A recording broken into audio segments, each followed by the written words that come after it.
Welcome to the Slop Temple. We pray this video helps. You start by connecting your Riot account so Tracker can read your match history. This is read-only access for stats only. Once done, make sure the displayed Riot name and region match exactly, because mismatches hide matches. If you use an alternate account, link it now. The site can show multiple profiles.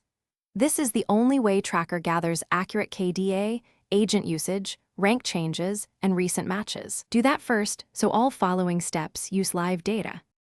Once your account is linked, open any recent match and study the round-by-round breakdown to spot consistent mistakes like economy mismanagement or positioning. Tracker shows damage, ability usage, and buy rounds. Make sure to use the Agent tab to compare your win rate and playtime so you know which agents to prioritize. Then apply filters for map and time range to focus on trends. These middle steps turn raw logs into actionable practice items you can target in queue. Finish by setting concrete goals from the metrics you reviewed, for example ADR targets or reducing deaths on retake rounds, and enable progress tracking so you see trends over weeks.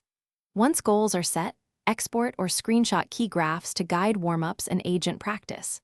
If Tracker isn't showing recent matches, relink your Riot account, clear browser cache, and confirm Riot privacy settings allow match history access. These fixes solve most data sync problems quickly.